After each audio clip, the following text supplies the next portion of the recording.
Ngayong araw na ito ay gagawa tayo ng Puto Bumbong. Pero medyo kakaiba ito. Mas pinadali at ang sarap grabe na Puto Bumbong HOTCAKE.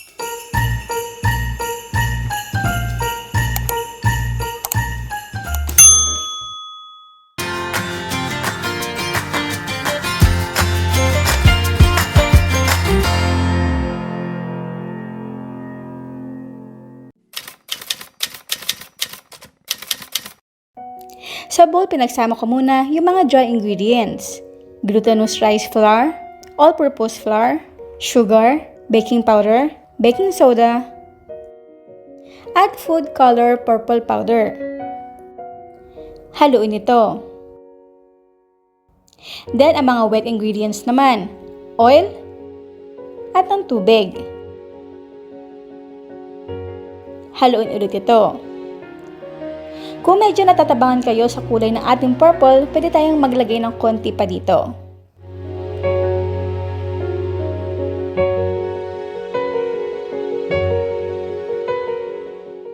Let it rest for 15 minutes. Bago natin ito isalang, i-preheat muna natin ang ating non-stick pan sa mahinang apoy for a few minutes. Para pantay-pantay ang sukat ng ating pancake, ay gumamit ako dito ng 1/4 cup na pang-scoop.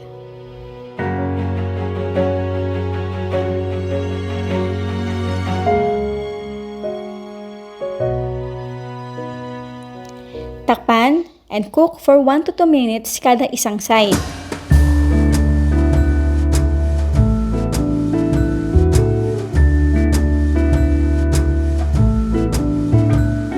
Come join in our song, the feeling is here today. Come on now, let's go, caroling through the snow all day. We've been good, but we can last. Hurry Christmas, hurry now. Wait to see what's under the Christmas tree for you and me. Oh, little bear toys that cuddle and woo, dinosaurs, boats, and kitty cats too. Santa Claus is coming. I know that Santa Claus is coming.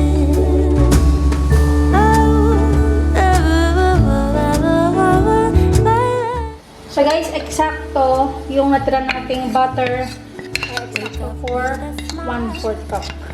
So in total ng ating yolks o in total ng nagawa natin ay 7 pieces.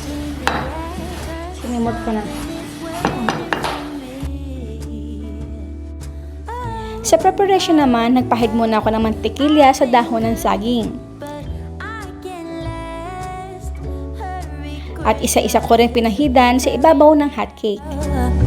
I can't wait to see what's under the Christmas tree for you and me. Oh, little bear toys that cuddle and woo, dinosaurs, boats, and kitty cats too. Santa Claus is coming. I know that Santa Claus is coming. Sa toppings naman, para sa espesyal na Puto Bumbong, binuburan ko ito ng Niyog,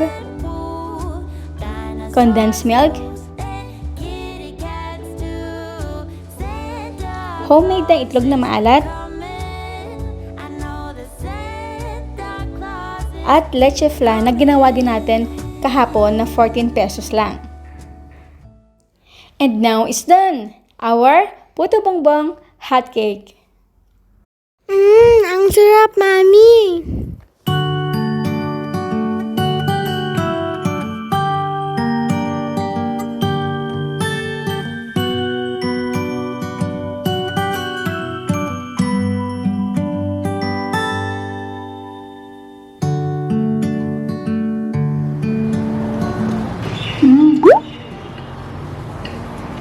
Guys, nandoon talaga yung ano yung characteristic ba ng isang bibingka. Ay, nandun talaga yung characteristic ng isang puto bibingka. Puto bumbong.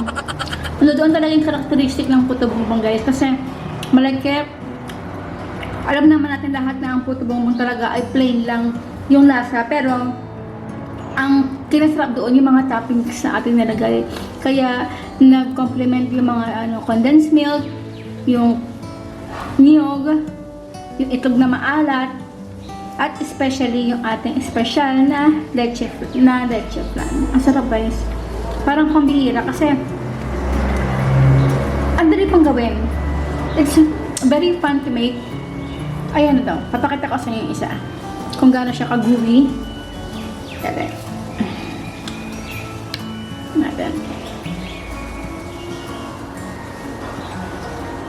Ganyan siya. Ayun. See? Ganyan siya ka-gooey. Sarap. Tapos, yung tamis ng condensed milk. Ang sarap. Alam nyo, wala talaga makapagpipigil sa Filipino culture tradition ng Christmas kung paano natin ito isa-celebrate kahit simple lang sa bahay. Basta may mga ganitong klaseng mga pagkain na nakahain sa ating lamesa na napakasimple, napakamura. Okay na yun. Hindi naman natin kailangan ng granding handaan, di ba? Kaya, basta ang importante ay sama-sama yung pamilya. Ang sarap, guys. Gayahin ito, promise. Hindi kayo magsisisi. Pwede rin itong panegosyo. Tugan nyo lang sa isang box. Sarap. Grabe. Ito yung condensed milk. Itlog na maalat. Tignan nyo kanina, hindi ko nyo nalagyan ng asin. Kasi talagyan ko na siya na itlog na maalat. Ito nga pala itlog na maalat, guys. Ginawa natin ng homemade. Kung hindi nyo pala papanood, ikakapit ko yun sa description box. Saka, ito nga palang leche flan natin na ano lang siya, 14 pesos na leche flan.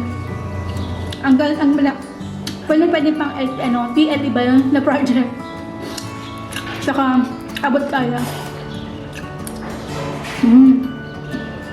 Harap.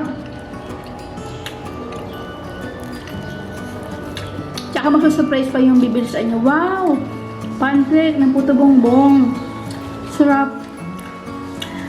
Kasi lagi na lang yung mahabang log. So, maiba naman talaga tayo pancake. Ang sarap. Nagkakataro talaga yung toppings. May maalat, may matamis, meron kayo ng nguya-nguya na niyog. Perfect. Bye! Medyo umiingay na yung background eh.